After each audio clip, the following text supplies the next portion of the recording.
All right, good morning. Welcome to the Thurston County Board of County Commissioners agenda setting work session for this Tuesday, June 10th, 2025. It is 9:06 a.m. My name is Ty Mentzer, Chair of the Board. To my left, Vice Chair Commissioner Wayne Fournier, Commissioner Carolina Mejia on Zoom, Commissioner Rachel Grant, and Commissioner Emily Klaus to Commissioner Fournier's left, County Manager Leonard Hernandez, and Assistant County Managers Josh Cummings and Jennifer Walker, Clerk of the Board Amy Davis.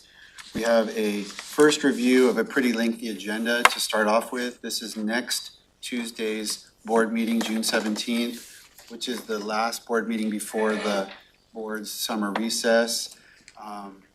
Today's meeting is Board of Health meeting. So this is first review of items for next Tuesday. Meeting to be called to order at 2 p.m. Commissioner Fournier from District 4 to lead Pledge of Allegiance. We have land acknowledgement and approval of agenda per usual. And then two presentations. One is a certificate of recognition to be presented to former Undersheriff Dave Pearsall. Yeah, thank you so much, Chair and board members. In recognition of Mr. Pearsall's 40 years of service, it was a coordination with the Sheriff's Department to do this recognition. So he will be present, is that correct? It's an opportunity, and we'll also invite the Sheriff and the team to come and just thank him for his service to the county. Okay. And then we'll also have 2025 Art Contest Awards. Yeah, the team is coming up. As they come to get set up, just want to thank Matt and Taylor for their hard work and community outreach. Also want to thank the Fair Board for their partnership and working with them to expand the reach. Thank you so much, Matthew. Without further ado, we'll turn it over to the two of you. Good morning. My name is Taylor Elm. I am the aide to Commissioner Mejia. I'm Matt Brownsley, Commissioner Fournier's executive aide. Today we're presenting our second annual art contest. We were successfully able to launch it on April 30th via Facebook, so we let the whole community know that we were launching our art contest. We started accepting art submissions on May 27th through the end of that week. We had multiple drop-off locations that you can see on this map, including a drop-off here at the atrium, a drop-off at Public Works, a drop-off at the City of Rainier, and a drop-off at Yelm. And those went into one of our big goals was engagement of South County. Last year we saw that engagement was kind of lacking, so we created drop locations in South County to alleviate the driving pressures of coming to the atrium. Yeah. Last year we had about 50 entries. Half of those were adults, 17 youth, and 8 staff. We're super excited this year that we were able to double our amount of entries. So we got about 100 entries. 60 of those were adults. We doubled our staff input, and we are excited that this chart shows just how successful those drop-off locations were. You can see, for example, on 98576, right in that City of Rainier, we had a drop-off there. We had no entries last year from that area, but this year we got 5, and it's great that we had a drop-off at that area. So we were able to successfully increase South County participation by at least double. And our Public Works drop location got almost 30 submissions itself. So, and most of those were from South County as well. And this week you'll be able to see the art. Yeah, so Thursday and Friday we'll be doing a public art gallery right here in the boardroom. Commissioner Grant, we're gonna have you vote on Wednesday because you were busy on Thursday and Friday. But the staff and the commissioners will be able to vote during that public art gallery.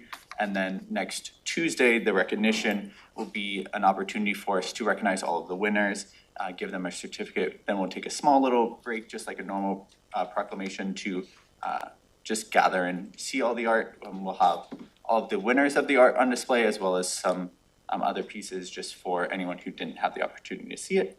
And then exciting update this year, we'll have the winners of the art actually displayed at the Thurston County Fair in August, and then it will be displayed in the building. And you can go online and see all of the entries right now on Facebook. Yep. And you can vote with one like, and you can vote for your favorite one. So feel free to get a sneak peek of the art show that we're gonna give you this week. Any questions? Nice job, you guys. This is really great, and we're gonna work harder and yell next year, that I'll get out there and say, hey, what's going on? Why didn't you guys submit anything? But Well, and we're Yeah, just yeah. excited, so from right here is where we got the most entries. Yeah. Which really shows that it's not just downtown Olympia, it's all of the county, and then really our goal to continue to engage school-aged students next year as well, to kind of bolster that youth submission as well. Can you talk about the partnership with the fair board? Yeah, so it's not finalized yet, but we are working on an MOU to have the Fair Foundation be a fiscal agent for the art contest, so we can actually accept donations, sponsorships, prizes, so that way next year we have some of those items. That is something that we've heard several times of, well, if you had X, Y, and Z, maybe more students would engage. We actually heard that from several teachers this year, because we reached out to all the schools individually. So we're using that as an opportunity.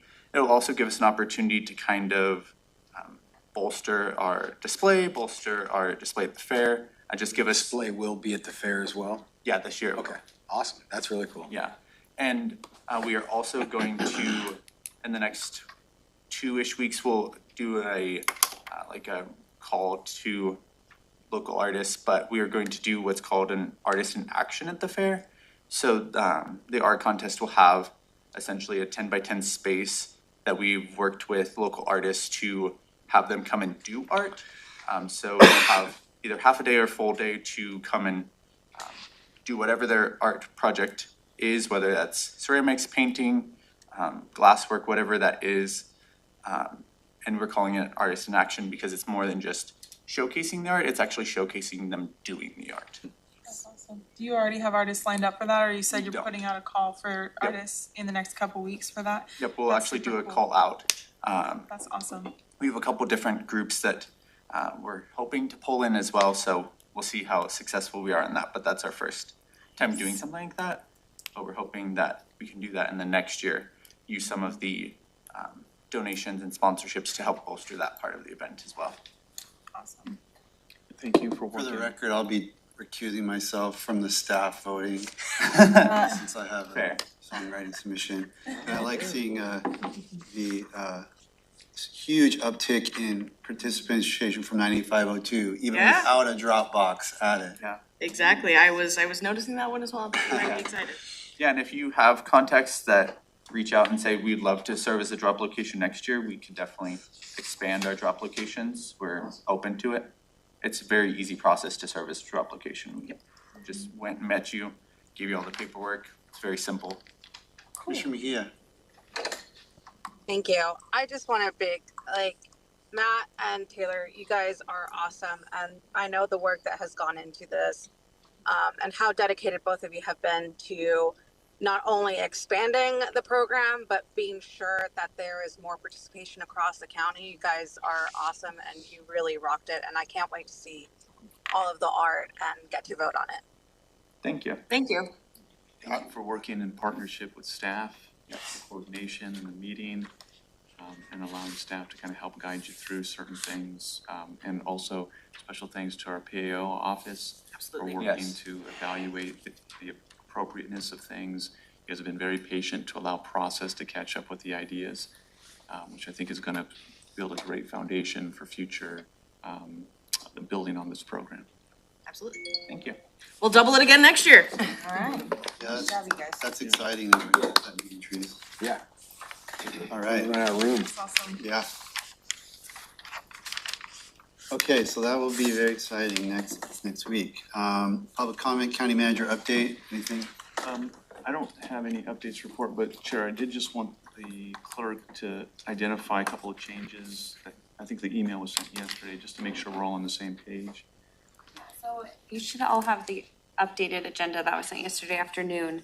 A few of the changes that were made, the motion in consent item 5 was updated, just to include that the purpose of the amendment is to incorporate the annex parking lot for this building's lease.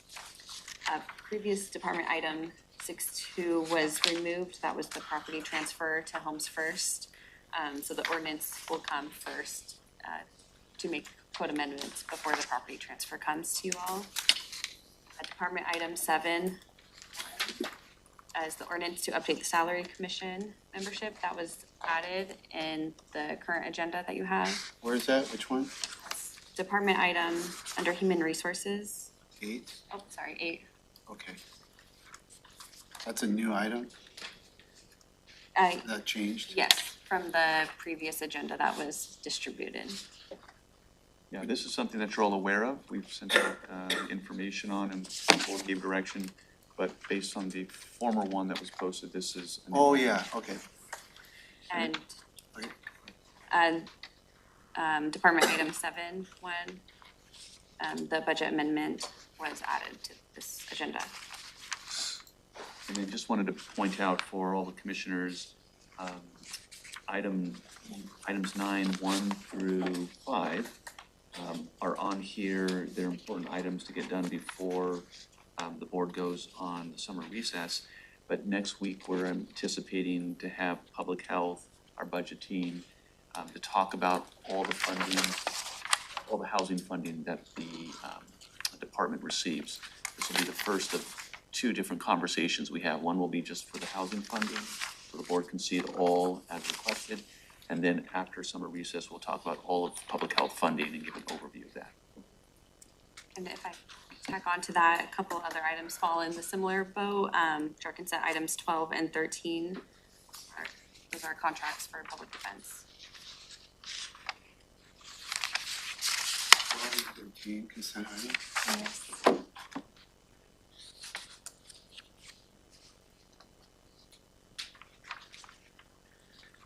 Just as a heads up, I'll be asking to move 12 and 13 to department items while we're on those.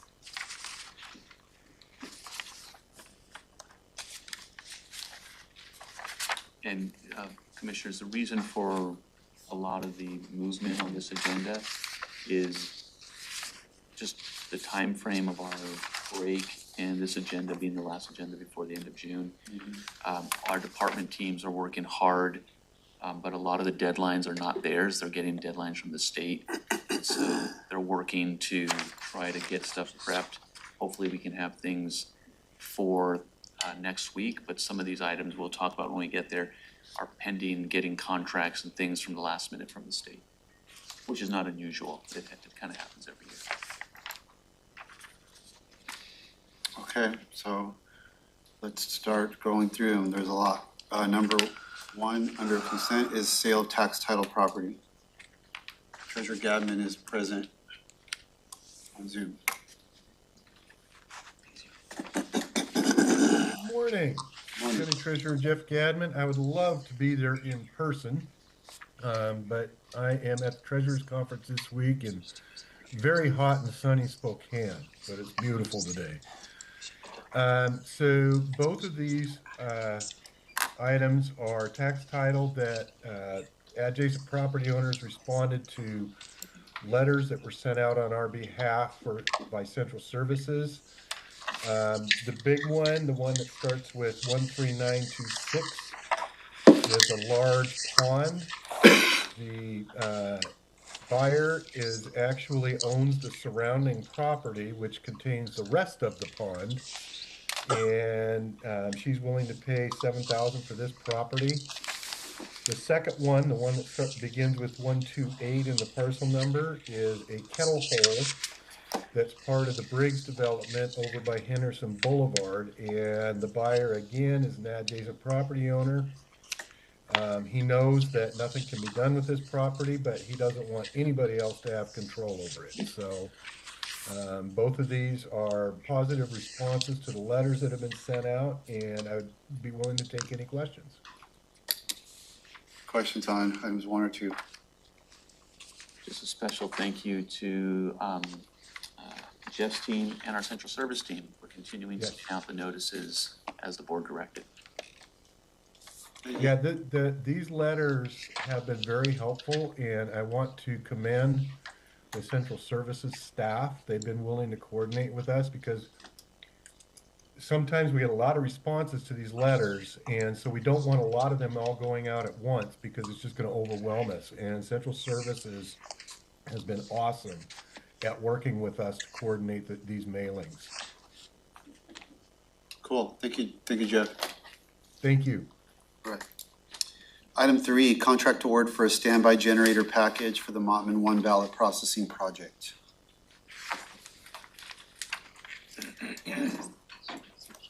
Morning, Commissioners. My name's Tony Shaw. I'm a Capital Project Manager with Central Services, and before you today is the purchase of the generator backup equipment for the ballot processing center project. This is phase 4, which we referenced in an e-brief sent to you on March 28th, and I'm available for any questions. Questions for Tony? Tony, thank you for your continued work on this. No problem. Thank you very much. All right, next up, lease amendment with North Point Industries, item 4. Good morning. Morning. Kim Burnett, Director of Central Services. We are requesting an amendment, approval of an amendment to the North Point Industries LLC lease. They're a tenant of the Mottman Center warehouses. On April 15th, 2025, the board approved a lease extension for this tenant and also an increase in their rent from $2,350 to $4,000 per month. After that approval, North Point Industries requested a termination clause be added to the lease. This would provide them an opportunity to terminate the lease prior to that 5 years, and staff is in support of that termination clause. I'd be happy to answer any questions. Anything on this item? No, thank you. Okay. Next up, lease amendment for Thurston County Atrium. All right, we're requesting approval of an amendment to the atrium lease. The amendment includes adding the Pattison lot located across the street. There's no additional cost to the county for this update. We've been paying for that lot at $1,650 per month, but it was never included in the contract. We also have updated 2 sections. One is the alterations and improvements section of the lease to include language regarding prevailing wages. And the second update was to the conflict of interest clause, removing some unneeded language and pointing to our standards of conduct that we already have in place. Commissioners, on this item, I want to commend Josh and Bruce, who is serving as interim, and then Brandon Weber, our internal auditor, who worked together to identify there was something that fell outside of the lease. So the team worked with our prosecuting attorney's team to chart the course, met with the building owner to get it all buttoned up and added in. It's a great sign of the team working internally to shore things up when they need to be shored up. Thank you, Kim, for bringing it over the finish line. Anything for Kim on that item? No. All right, thank you. Next item is leased space for Medic One PPE and equipment.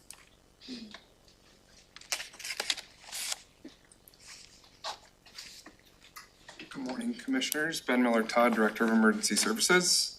Just very quickly this morning, we are looking for approval to enter into a contract for lease space. We did work through the process with facilities to try to identify a suitable county-owned lease facility that was climate controlled, and ultimately have not been able to successfully find the space that we need.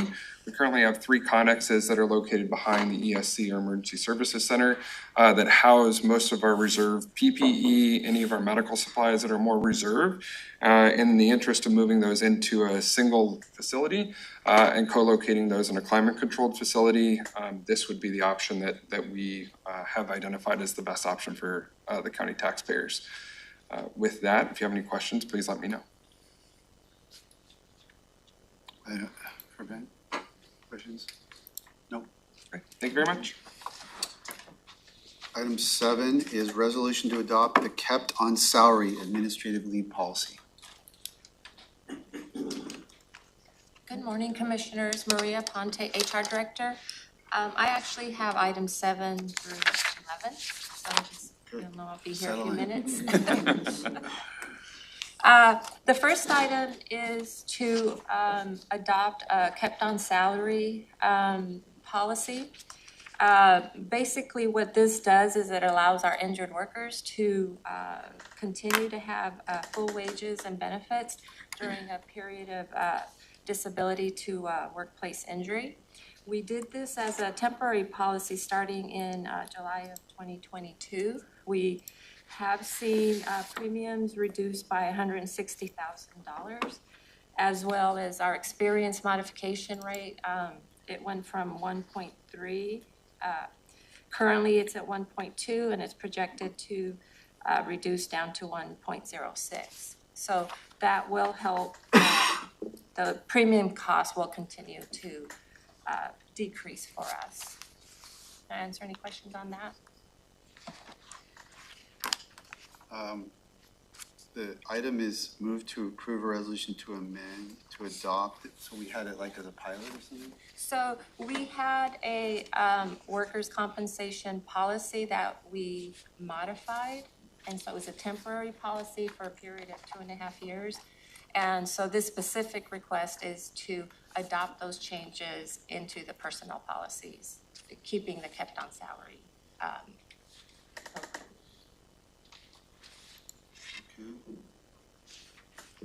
No questions. Go ahead and let's go to item 8, resolution extending recruitment incentives program for deputy sheriffs and corrections deputies. Right. I'm presenting this item on behalf of the Sheriff's Office. As you know, they had requested a pilot project to incentivize lateral candidates from other law enforcement agencies to apply for our positions. The benefit of that is that they come pretty much equipped, boots on the ground to start doing the job. They don't have to go through the Criminal Justice Training Center. They basically go through a field training with the Sheriff's Office.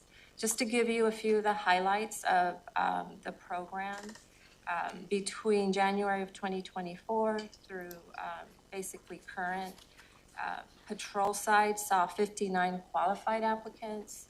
Of those, 19 have been hired. And on the corrections side, they saw 25 qualified applicants. They've been able to hire 2 of those. Part of this program includes an incentive for Sheriff's Office employees to basically go and recruit people and encourage them to apply. So we had 14 of those referrals on the patrol side, and 8 employees were eligible for leave incentive hours. On the correction side, we had 1 employee referral, and that resulted in 1 successful recruitment. With that, I'd be glad to answer any other questions. And Under Sheriff Ruben Mancias is here if he would like to add anything else about the program. Our sheriff also joined us. Oh, great, wonderful. Sheriff Sanders, did you want to add anything to Maria's summary? I would just say this program is successful for us. It's bailed us out big time, hiring. And what we're just asking for now is to get rid of the cash bonus. That was helpful for the time being that we implemented it, and keep the things that aren't costing us the actual cash bonus money. So these are just normal leave incentives. I know a large portion of the rest of the county has the opportunity to offer leave balances for qualified applicants who are coming into their offices. And so we also believe that the 40-hour recruitment of the bounty leave is what I call it, has also been very successful because it actually rewards employees for being good recruiters, which we know that our staff are our best recruiters. So it creates a reward system, which I think is very, it's very rare in government that you actually get to be directly rewarded for those kinds of things. So I think it's a cool program that's worked out well for us. And so we're just to basically keep everything but the bonus. Commissioner Klaus. Okay, so I asked several questions about this last time we heard about it last week, and I just want to thank the sheriff's team and HR and the county manager for getting the answers to those questions, to many of those questions. I appreciate that, and a lot of the information that I asked for was just shared in Maria's update, so I appreciate that as well. I do have some additional questions that remain unanswered, and I know that staff are working on getting answers for those. But one thing that I really want to make sure is that we are ensuring other offices are like allowed to offer this incentive. I have some concerns about well, I guess I shouldn't say concerns. I should just say I have questions about like the potential cost implications if similar incentives are requested by other departments or offices. I just want to make sure that all offices have the same opportunity. So I guess I'll ask Maria or anybody who can answer. Do all of our elected offices and departments have the ability to offer leave banks like this? Yes, if you will recall, in March of this year, the commissioners approved up to 40 hours for appointing authorities to make offers for a leave bank, because we know that is a very important tool, especially when you're trying to recruit longer tenured employees that are leaving leave banks and starting at zero. And so that is currently in play. Okay. And that's across the board, and we've negotiated with the majority of the unions, and we're just finalizing on some of those agreements that include our unionized employees. Okay, perfect. That was a huge step forward and the continued changes that we'll be making to the personnel policies. So thank you, board, for not only providing that direction to get some of these things fixed, but then also your commitment to approving it back in March. I have seen from my level, department heads and hiring managers use that effectively, especially when folks are coming from long-established careers in the federal government or in the state. They have large leave bank hours. This is a great way to bridge that as they come over and are hired by the county. Yeah, and I've appreciated that where I've seen it. I think that's a great incentive to offer lead banks. I think that it shouldn't be something that we have to approve if we're doing it for everybody. But I also am wondering, do offices and departments have the ability to offer incentives to current employees that recruit new employees? We have not established a program like that countywide. One of the things that the sheriff's office has been able to do is track that. So when an applicant submits an application, they have to state there who the employee was, and then the employee has to also indicate that. So there is a check and balance there that they can do, but countywide, we would have to establish a way for us to verify that component of it. So then no other offices don't have an incentive for current employees that recruit new employees? Correct. Okay. Is that something that we could look at as a board? If we're gonna offer that to one office, would we be able to look and see what the cost implications would be if we did that for all of our offices and departments? I mean, we could, but I mean, there were specific reasons why we granted this to the sheriff's office. One was because of all the training, like the financial benefit of getting a lateral in the sheriff's context versus any other context was like really significant. And there was a shortage, to the extent that the state legislature is creating grant program, monetary programs. There's been like significant shortages. There's shortages in a lot of different departments. I get that, and prosecutors and other places. But there were some special reasons why we did something that was not just something to do for everyone, that I think were valid. And also came from the public safety sales tax, I believe. Or was it from salary savings? For the bonus? The recruitment bonuses. Oh, yeah, the bonuses were split between public safety budget authority and vacancies. To the Commissioner Klaus's question, I think it's a really good idea. I'm just going to throw it out there. I think that we really did our homework on this, and we're like, how can we incentivize people? Now, to answer one piece of your question, though, there's no agency probably within Thurston County that's more expensive to run that kind of program because of the nature of our 24/7 minimum staffing. There always has to be 7 deputies working type of mentality. If you offered this, for instance, to public defense, and I'm not speaking for, Patrick, but in theory, it would probably be cheaper for him to try to figure out how to get one of his own public defenders 40 hours of time off, as opposed to the minimum staffing requirements that we have for 24/7 operations is kind of what I'm getting at. So not that Patrick's office wouldn't incur any cost to do a similar program, but I can't imagine it would be any more expensive than what we're doing here at the sheriff's office. So that creates some context for you, I think, as far as a county-wide model.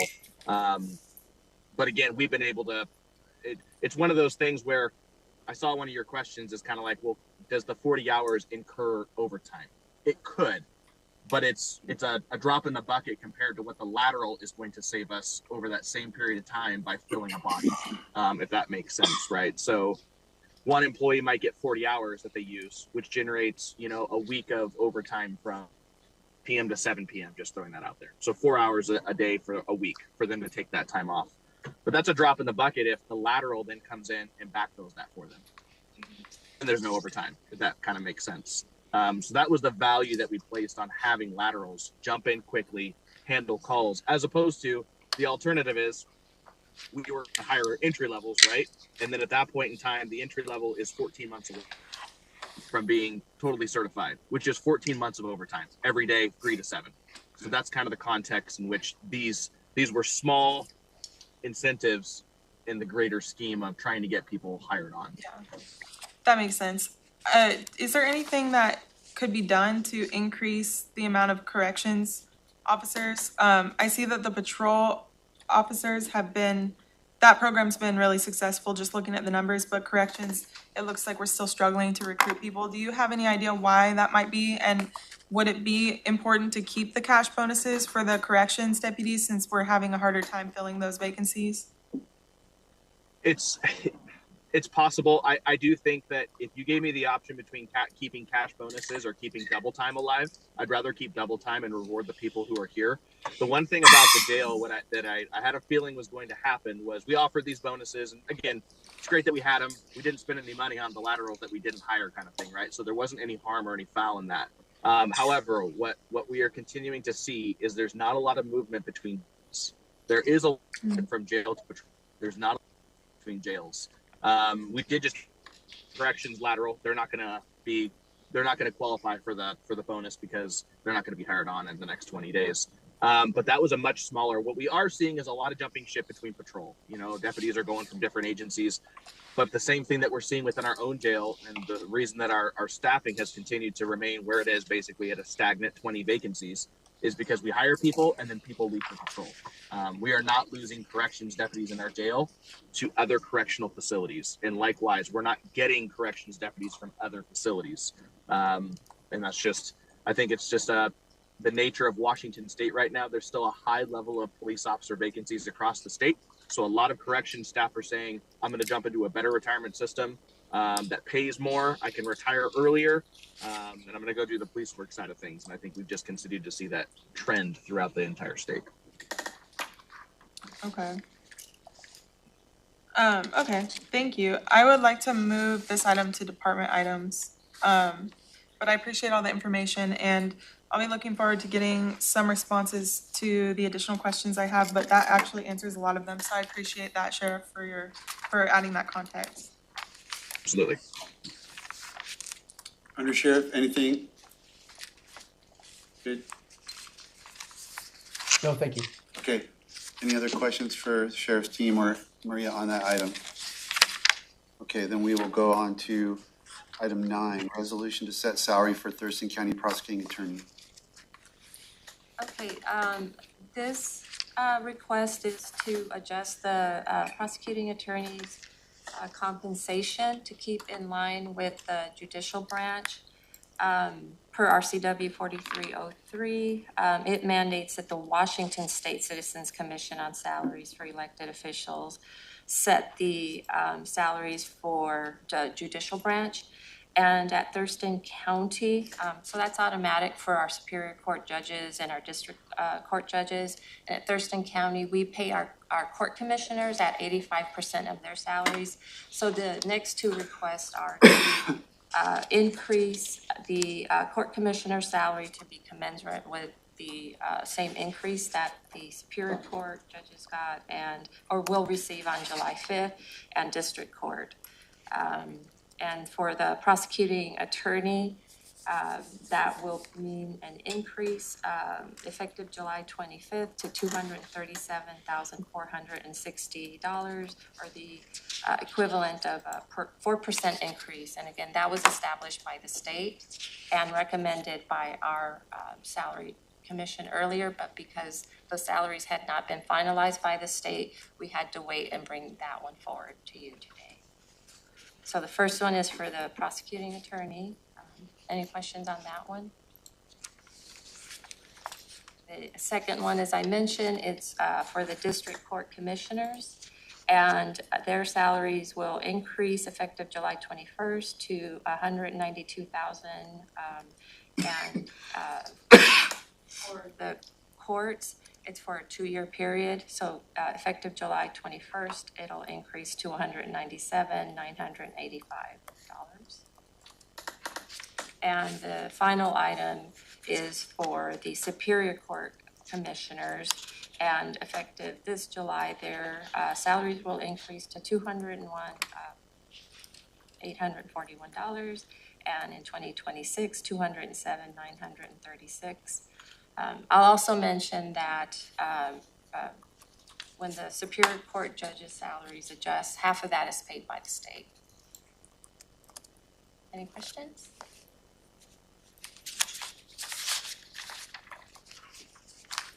Thank you. See you next week. Item 12 is funding agreement with Washington State Office of Public Defense Blake Program.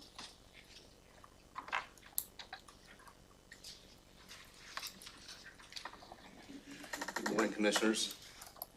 Patrick O'Connor, Director, Thurston County Public Defense. I have items 12 and 13 on today's calendar. I appreciate the board getting these on. These are 2 contracts that our office has with State Office of Public Defense. Calendar item number 12 is a contract we have with the State Office of Public Defense to provide State vs. Blake direct representations for clients. With the state budget being approved, probably the last day, State Office of Public Defense reacted, and they were processing a lot of information and budgeting. So I didn't get this opportunity to even apply till Friday of last week, so I got it on today. But our application was approved, so I have that contract ready to go to renew funding for that position for another year. And so I'm seeking authority to move forward on execute that contract, not to exceed $234,000. And again, that covers the expenses of one defense attorney doing State vs. Blake work, and some additional professional services for experts and things like that that they'll use in the course of their representation. And then counter item number 13, in this we wanted to have a conversation about any issues with the AOC funding for Blake. This is a different pot of funding, just so clear. Our funding is from State Office of Public Defense, not through the Administration Office of the Courts. Can you just kind of talk about what kind of work is being done with that? Sure. Yeah, so State vs. Blake provides individuals that were convicted of possession of controlled substance offenses to have those convictions vacated, along with their legal financial obligations vacated or refunded. So this attorney does a lot of that work and has been doing that work. I think we're close to about $1 million last year on legal financial obligation reimbursement back to clients and hundreds of vacations. Additionally, there are still a handful of individuals that are currently under sentence in the Department of Corrections that are entitled to be resentenced because part of their felony score included a Blake conviction. And we're now in that sort of last, I would say, dozen or so of cases that are very, very serious cases, long sentences that need to be resentenced, but they're more complicated. So that work will continue through the period of this contract. Additional vacations. We've still barely scratched the surface of individuals that are eligible. The clerk's office estimated, I think from the early 90s to when the Blake decision took place, about 14,000 eligible cases. Were nowhere near even probably a third of those, but so the work will continue. Is there a time limit when people? No time limit. They can come back at any point? No time limit. I mean, we hope to do this work for many years to come, but for now, we have a 1-year opportunity to do that. No general fund expense. Patrick, thanks for working quickly to notify the budget office and the clerk. And and understand that we have received. Received the contract for this item. Very good. Just got it yesterday, so. Good job, moving quickly to get it submitted and then turn it back around so we can be responsive and get this before the board as soon as possible.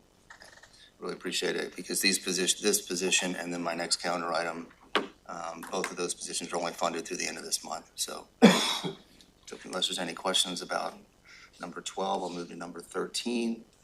It's another contract we have with State Office of Public Defense. This contract fully funds one full-time defender in our office to provide direct representations for individuals acquitted of offenses through not guilty of reason of insanity pleas or trials. Those individuals are entitled to counsel as they go through NGRI proceedings. They're committed to Western State Hospital, Maple Lane, Eastern State Hospital, up to the statutory maximum for that offense. So it could be up to life, up to 5 years, up to 10 years, and they're statutorily entitled to counsel. We have an attorney that does exclusively that work on behalf of those individuals, and this contract is not to exceed the expenses in funding that FTE for our office. It's statutorily required that Office of Public Defense fund these positions, so we have one, and this contract would cover those expenses for through next year. No, again, no impact to general fund. Questions on item 13? Thank you, Patrick. Should he stay on as consent agenda items, or do we want to go to the department? I'm happy to be here. I would like to move them to department items. I think that this is a really good item to bring community awareness to. It shows how we're addressing systemic inequities, and I really appreciate your work. I know that for a while it was a struggle to even get people reimbursed for LFOs because it's hard to find them. And so I think the most, whatever we can do to highlight this would be great, so that more people know that they're entitled to these benefits if it applies to them. Yeah, great. I'd be happy to work with the county's PIO. Awesome. To keep advertising. That would be great. Yeah, I appreciate that. Thanks, Patrick. See y'all next week. All right, thank you. Patrick. Thank you, Summer.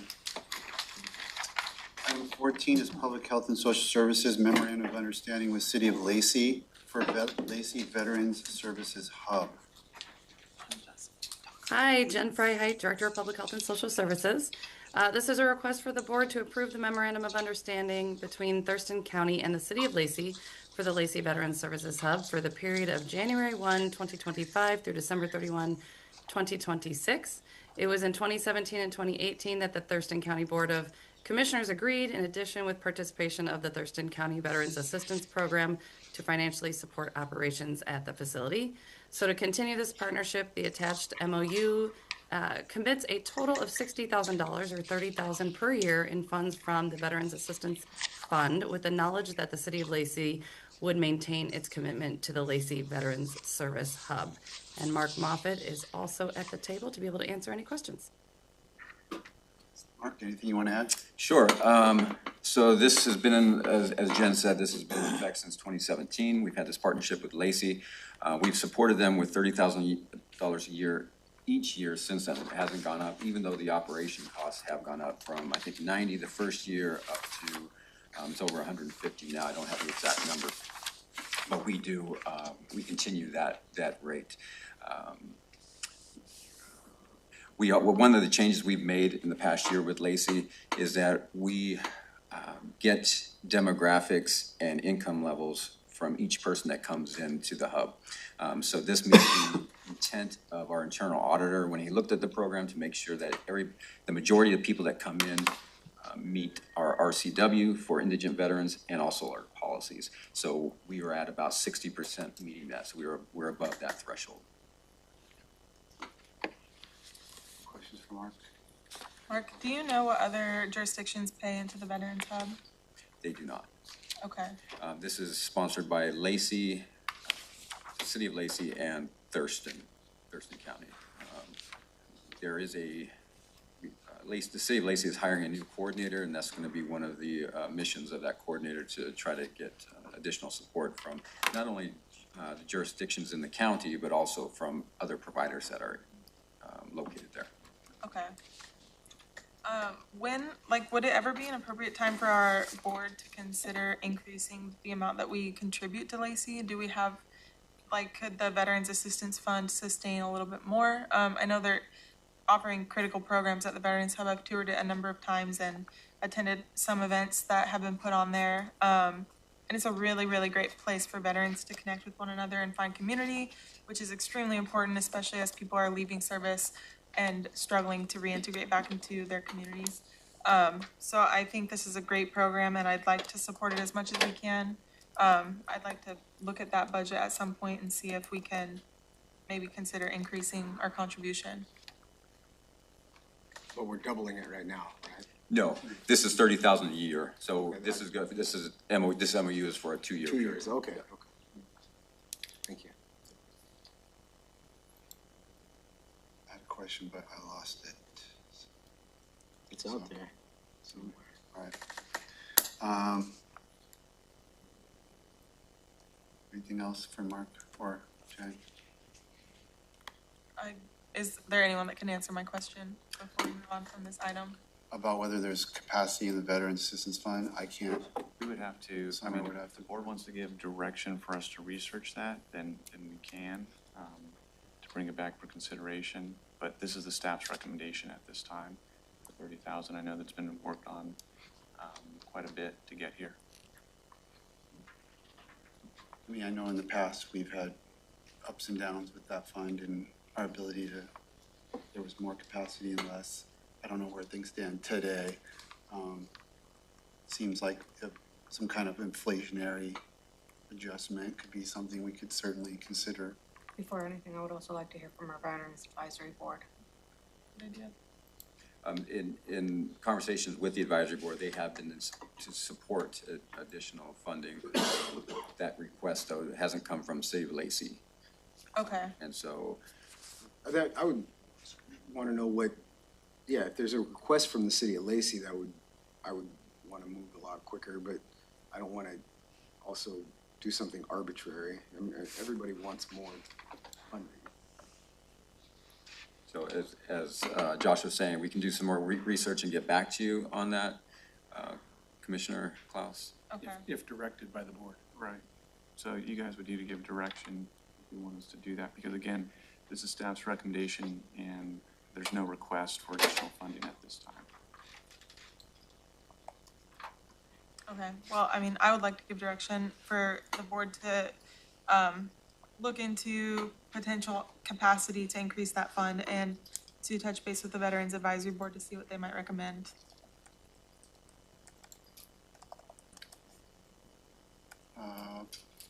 Any comments on that? Commissioner Grant? I'm in support of that. I mean, it's worth looking at, checking into every once in a while.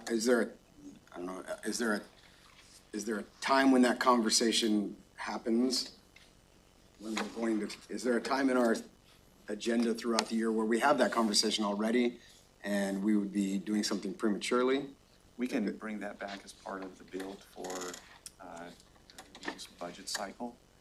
But again, staff have worked to negotiate this with the City of Lacey.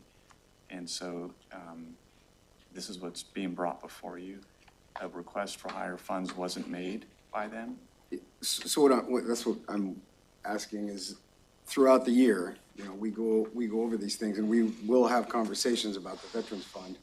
Is this something that we can put on as a discussion item when that occurs, and that would be more appropriate, and that way we're not creating a new work effort for staff that isn't being requested by the agency where we've negotiated a.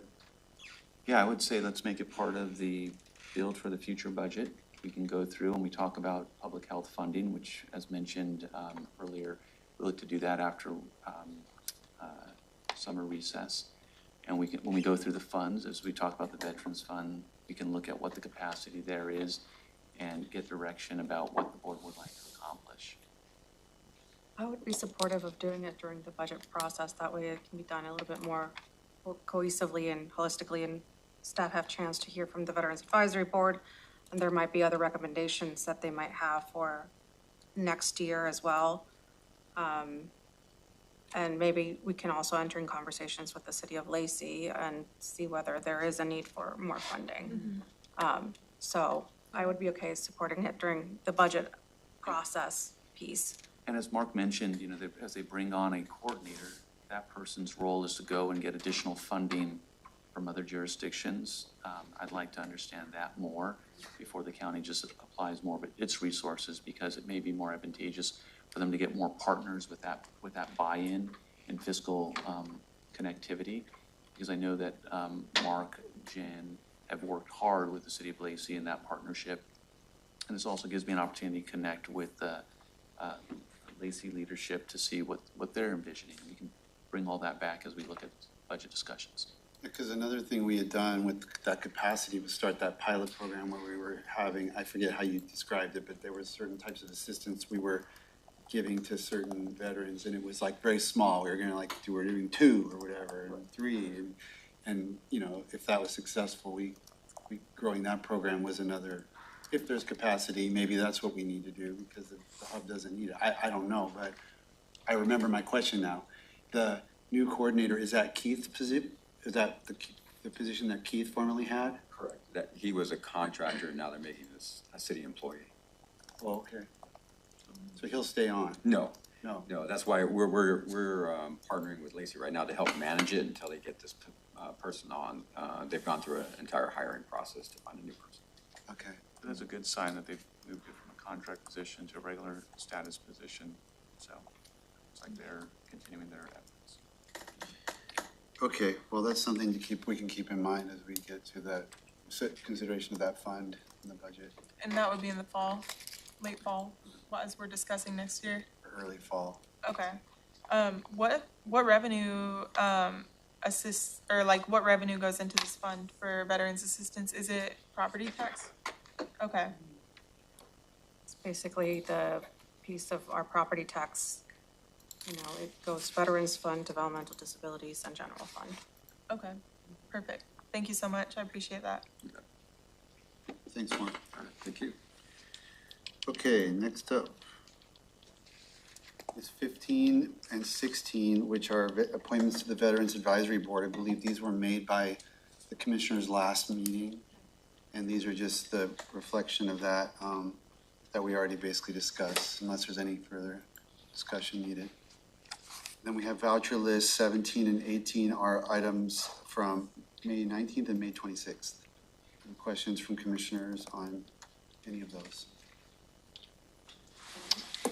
Okay, hearing none, we'll go on to the first department item on the draft agenda, which is Central Services, Commerce, Clean Energy, Community Grant Agreement.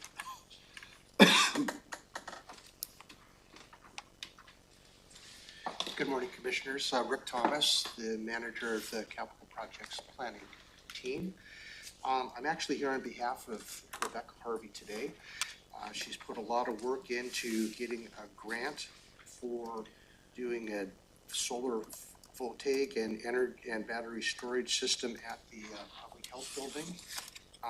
So we're before you today to just give you any information you might need on getting the grant approved so that the county manager can sign it.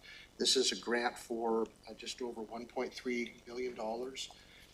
There was a study previously done using some commerce funding that allowed us to put the details of this project together. So this funding would provide the funding needed for the design and the actual construction of this project. There's no fund match associated with this, so it's fully funded through this particular grant. If you have any questions, I'd be happy to address them.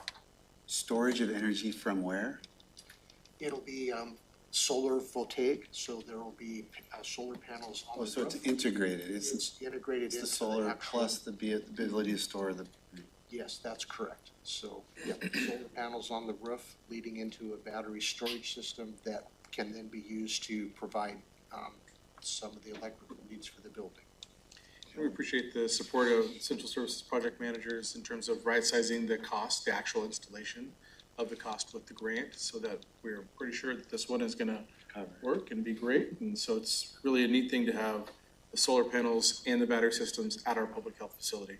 Special thanks to Rebecca for spearheading, going after grants and working that with our team. So even though she's not here, we give her a Thurston County shout out for hard work coming to fruition. And this is a building that we own.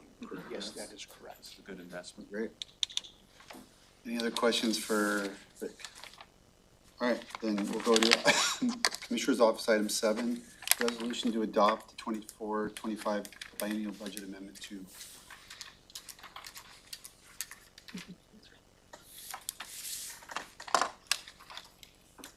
Good morning, Commissioners. Summer Miller, Budget and Finance Manager.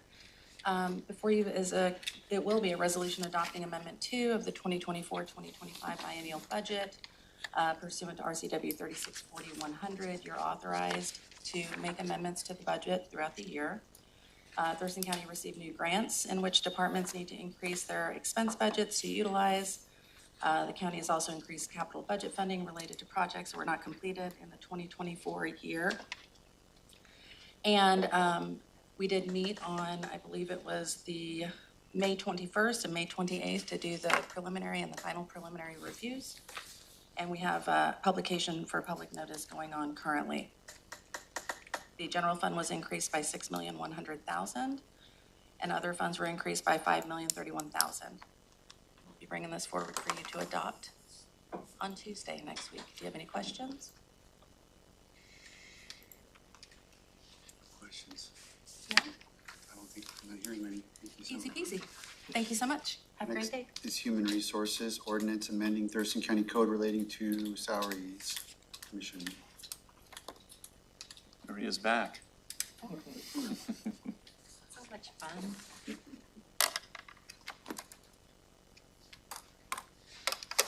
So just to recap, I had brought forward some changes for the Salary Commission ordinance. They were in alignment with changes to the state statute. Request came in that we modify some of the verbiage to allocate one position to labor as a related field. And then the other three positions would be filled by individuals with personnel or other related. We've now done that. I believe you've had an opportunity to see that. And so if that meets the board's desires, then we can move to have that approved. Subsequent to that, we will work with the auditor's office to fill some of the vacant positions.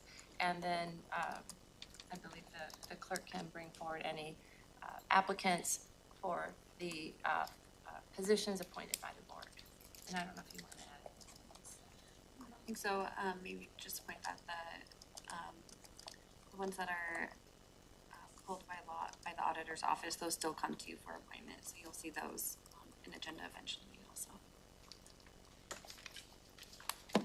So just, at the risk of making this complicated, I don't think it is, but I just wanted to clarify that when we had the legal and the business, and then we kind of, the idea was to kind of make that more flexible, and I think we said, going back to before the labor conversation, the original proposal was like HR or related field, which included legal or business, right? So the state statute previously said personnel, labor, legal, and business. State statute changed and it removed those other requirements and it just kept it as personnel or related field. Okay, so we're tracking that. So we're getting into compliance with the Okay, state all law. right, then I'm just gonna drop what I was gonna say. Because I think that answers my question. Any other questions for Maria on this one? Would we be able to appoint potential people to this salary commission after the ordinance is complete? I know we've talked about that before. I just want to double check on the timeline again. So I'll defer to the clerk because you typically bring those forward. Yeah, to kind of walk us through if the board proves this affirmative on Tuesday the 17th. Commissioner Claus asking what's the time frame we can. Yeah, we can bring applications to you either on the 17th review or perhaps post-summer recess, the first meeting back. Do you know that the board, some of you have made comments about wanting to go out and with the new language advertise? I feel that would be an appropriate move. Is So it's really just based on the board's preference, but it sounds like we can move pretty quick. Yeah, I think that's a good idea to advertise it once this is complete. We can do Because that it does over kinda- summer recess. Yeah, and then maybe come back after summer recess and look at the applications. Listens to me. Just something that kind of comes to mind, just kind of came to mind that we haven't really talked about. As we open up this kind of a wider swath of eligible applicants, would we want to talk about or put in there something about thoughts on elected officials being on this board or candidates to office being on this board? Because that might just be something for us to have a conversation about before that becomes an issue. You know, some of these other elected offices, you know, by law are considered subordinate offices. You know, I know that there's a number of offices that are considered incompatible to hold because they are considered kind of subordinate. So, you know, I'm not sure, that I think that there was a candidate that was also on the ballot. Is that, or an applicant that was on the ballot? Is that something? Maybe, I didn't see. Maybe that's something that you flesh out during the applicant reviews when we talk about it here, but it would also be something that I would want us as colleagues to think about as we prepare for those discussions. I think we could discuss the appropriateness of any factor like that. Yeah. In terms of who we select. Commissioner Cloud? No, that sounds great. Are you saying, Commissioner Fortier, like currently elected officials and or candidates running for office, and whether or not it would be appropriate to appoint anybody with that status to this salary commission? Is that what you mean? I think Okay. that would be is a appropriate, valid yeah. discussion or a fair discussion for us to have. If, Yeah. you know, say the mayor of Rainier was applying to this board, or even a candidate for city council or port commission or something like that, it could potentially cause issues. And that could be something that we add to our language, or that could be something that we leave to just discussions during an applicant process. But I wanted to get in people's brains now. Yeah. Okay, I think your question was answered, Commissioner Klaus, so let's move on. Any other questions on just the item that's going to be on the consent agenda? Okay, let's go to Public Health and Social Services. We have a number of items related to housing. And Tom's here and Dr. Freiheit's here, so whoever wants to take the lead, we've got number 1, Encampment Resolution Program Contract with Department of Commerce. Yep, hi, Jen Freiheit, Director of Public Health and Social Service. This request is for the board to approve the interagency agreement between Thurston County and the Washington State Department of Commerce for Encampment Resolution Program funding for $3,630,000. And Public Health and Social Services provided a briefing to the Board of County Commissioners on the Encampment Resolution Program on April 23rd, 2025. And yes, Tom Webster is at the table if you have any questions. Is this what we're calling right-of-way initiative now? Yes. Okay, just so I make sure I understand. So what exactly? Yeah, it's had 3 names at least, maybe 4. Yeah, ERP now. Can you just kind of go a little more into depth into what these particular items are going to be doing? Sure. So this first one is to accept a contract from the Department of Commerce for this funding. We've received information from the Department of Commerce that the Thurston County region has been awarded $5,576,751 for ERP funding, which is what we had anticipated.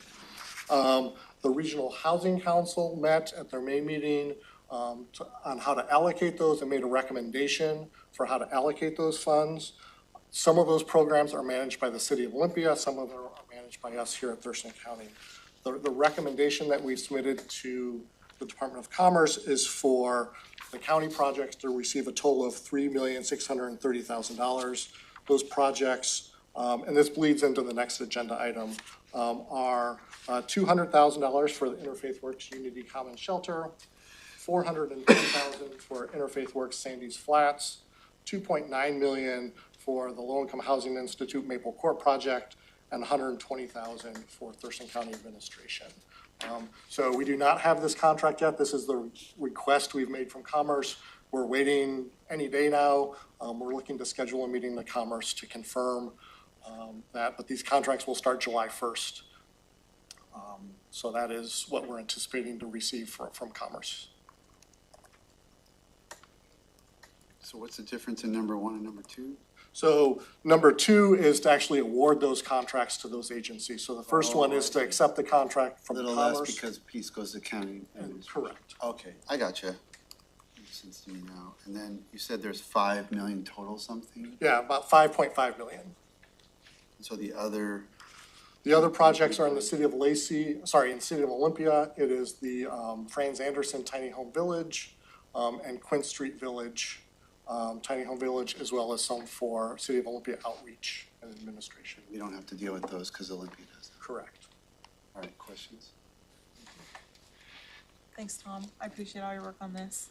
I know it's been a lot, so thank you. And this is the result of the advocacy that we had to the legislature to try to keep this funding stream, and it was a good chunk of what we asked for, so, all right, thank you. Let's go to let's just go to item 3, if that's okay. 2025 homeless services contracts. And this one is a request for the board to approve housing contracts between the county and 17 nonprofit organizations to fund 49 different projects for a combined total estimated amount of $14,696,319 for the 2025-2026 program year, and an e-brief was submitted in May. Tom is at the table for any questions. Questions on homeless services?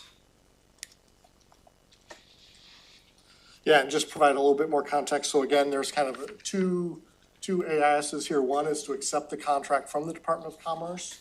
That contract will be for $25,313,372. That is a 2-year contract. So that's why it's a larger amount of money.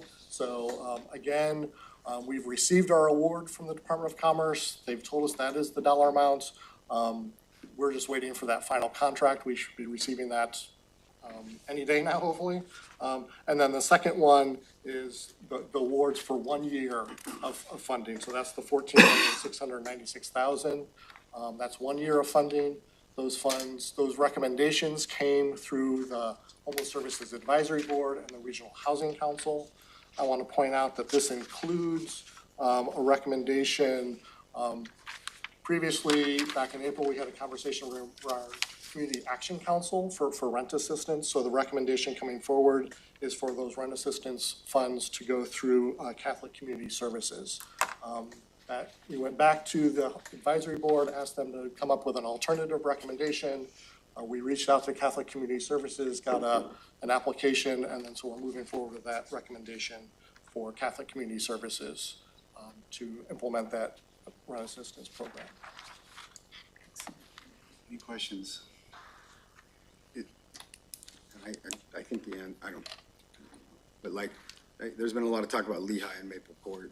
Is this an opportunity to try and bring them further in a conversation about some management changes? I know if we just, swipe the pen and write the check, sometimes.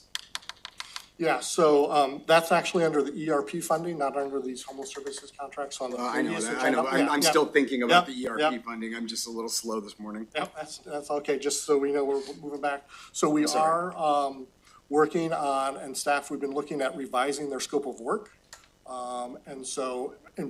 And working with City of Lacey, and so looking to revise that scope of work, requiring greater oversight by our office, greater adherence to best practices around case management services they'll be providing.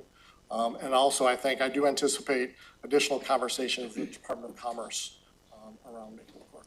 Board, we'll look forward to, as we work that through, bring that back for discussion, because how your offices have been flagged for those complaints and awareness.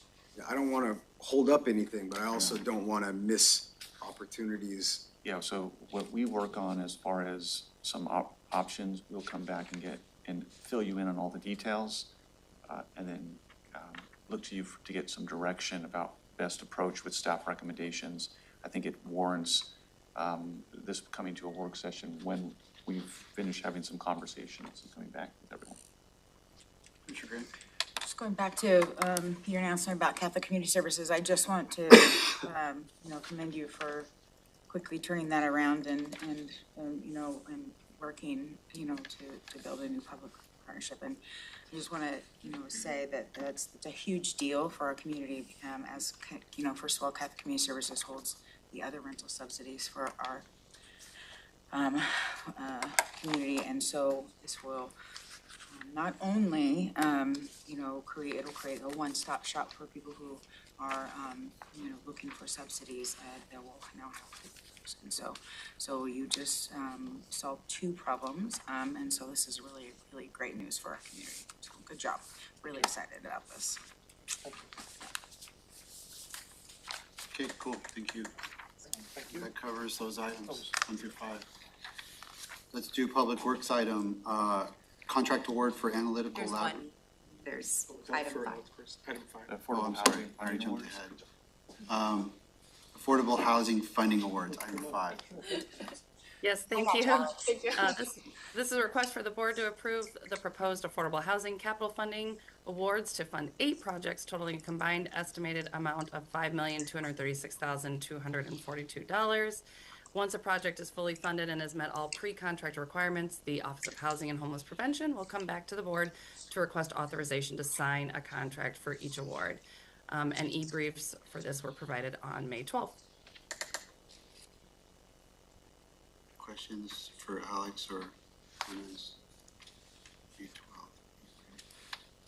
And Chair, here are no questions on this item. Thanks for being here, Alex.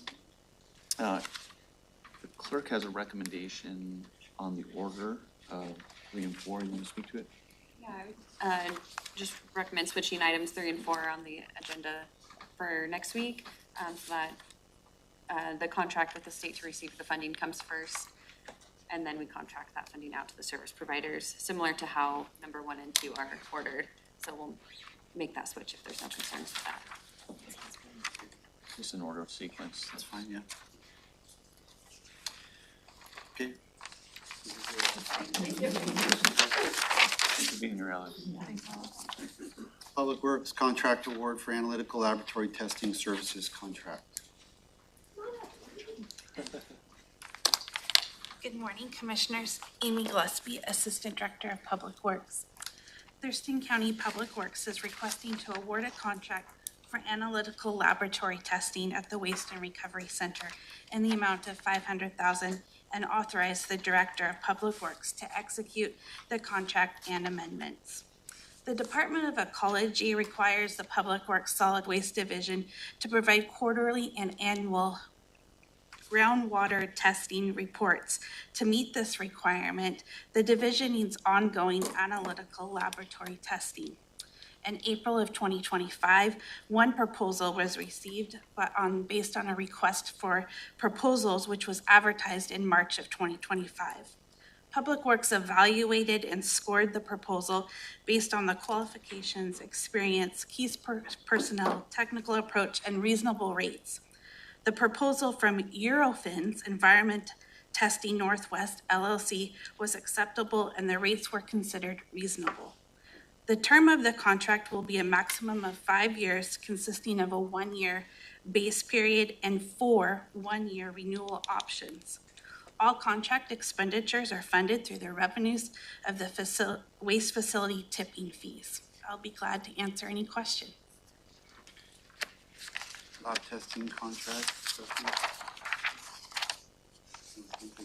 Thank you, Amy. Your first one's done. Yay, you did it. Okay, the next couple items, I just want to make a quick comment on item 9, Commissioners' Community Reports. The verbiage is a little different there because I was asked as a chair, like, what is that for versus like Commissioner check-in? And so just to kind of clarify for the board, the community report is really, the audience for that is the community. So you say whatever it is you want, because it's in the public meeting, you say whatever you want the community to hear about, that maybe you learned or just what you're doing.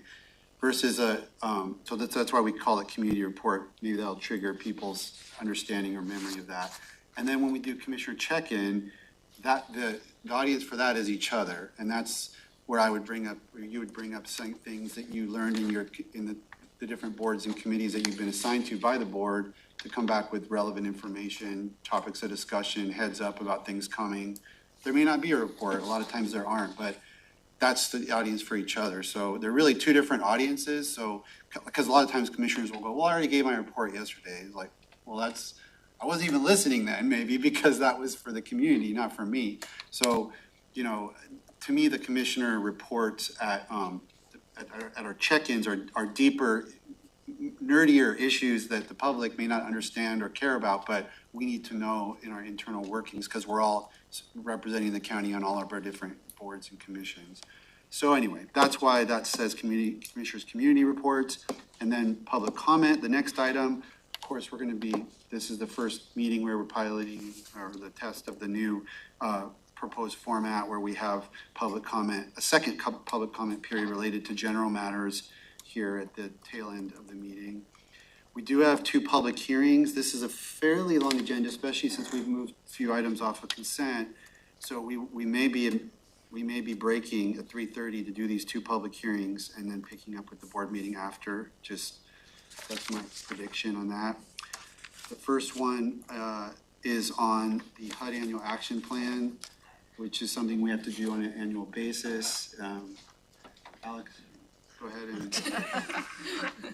and give us an overview of what this is for certain commissioners who may not have seen it before. We don't usually get a lot of public comment on it, but we have to do it. Thank you. Alex First, Affordable Housing Program Manager. So every year, as Commissioner Minzer said, we do a public hearing on our annual action plan, which is what we submit to HUD to let them know which projects we plan to use our program year funding on. So this year will be for program year 2025. We will submit the projects that the South County jurisdictions, Mayor, Commissioner Fournier said on that commission, to choose the projects for our CDBG and home dollars. So that's our federal community development block grant and our federal home dollars, typically spent on affordable housing and public service projects.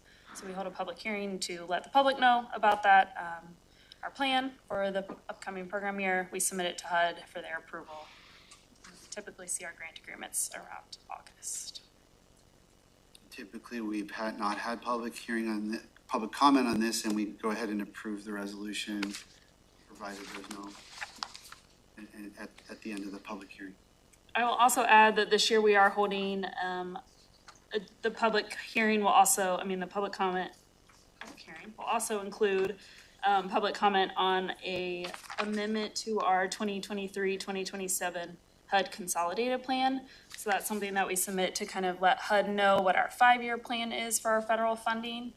We are amending it this year, a substantial amendment, because the city of Lacey, as you all know, has decided to become their own community development block grant entitlement community.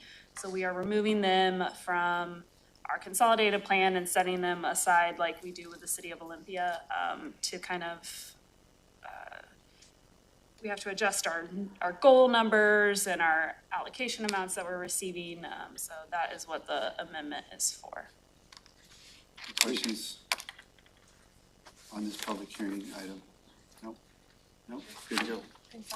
And the second public hearing is regarding proposed ordinance amending County Code Chapter 8.30, lot discharge and industrial pretreatment regulations. Stuart Clifford is here. I'm here. Long time no see. Yep. Yeah, so a little context, lot wastewater discharges to Bud Inlet. So they're required to have a federal NPDES permit, which the state basically runs on behalf of the federal government.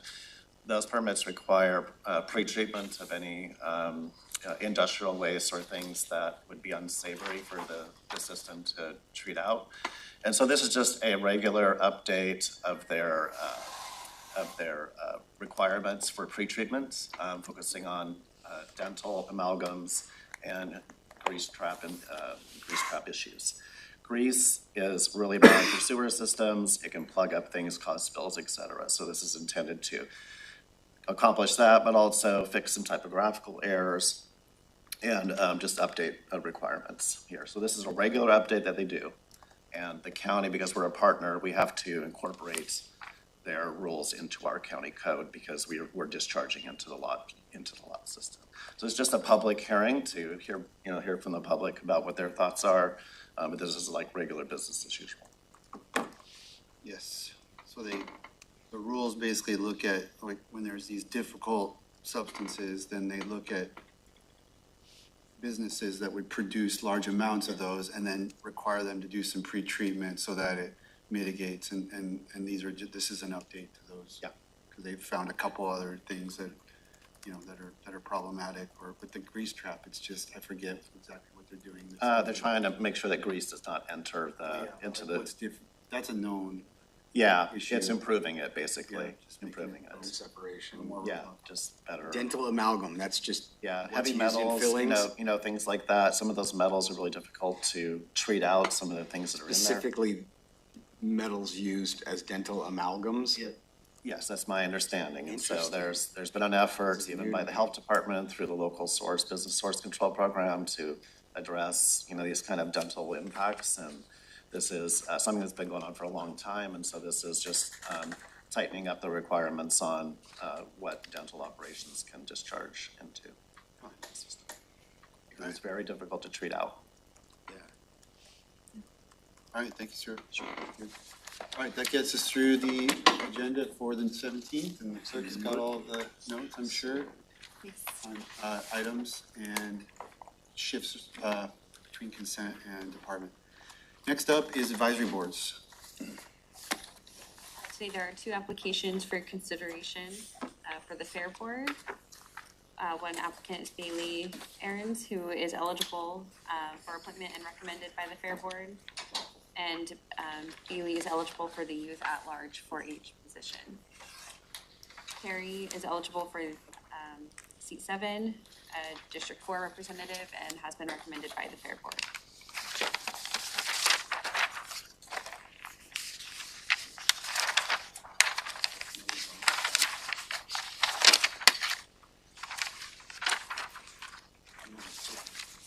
You don't know, Commissioner Fournier? Not.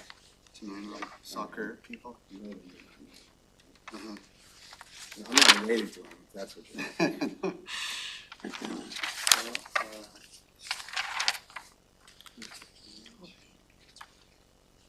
And these went through the Fair Board already, you said? Yeah, well, that's right. They talked about this person being really great.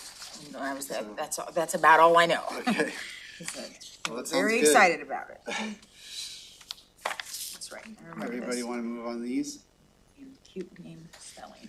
Yeah. Thumbs up. Great, we'll get them added to next week's agenda. Yeah, let's do it. Kara's coming right up. Yeah. We can get out All of them. hands on deck, I know. Let's get them going. All right, last item is this proclamation request. I don't know if you guys had a chance to read this little history thing. It's pretty fascinating, and it is cool. I've been working through this with my aide. Linda's really had more of the conversations. I've been hearing more about it secondhand, but I've just been really interested in it. There's some folks down in the Grand Mound area that would like recognition, and with all the things going on and voting and history, and I mean, it just seems to like check a lot of boxes for community interest here, something I had not heard about before. So I just thought, I don't know, Madam Clerk, was there more that you know about the proposal? Is there? No, not anything more than. Would it be like a consent proclamation? Consent proclamation. That we would just add on? Yes, to next week's.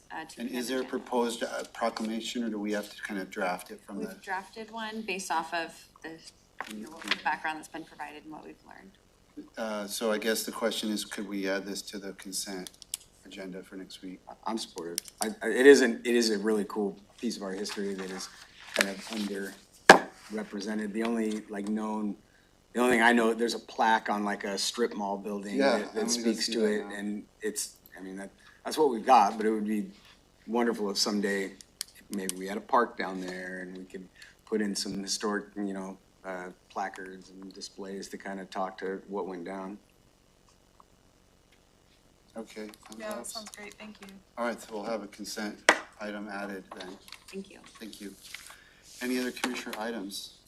We do have commissioner check-in at 11, so I guess we'll just save it for that. We're adjourned at this point. We'll see.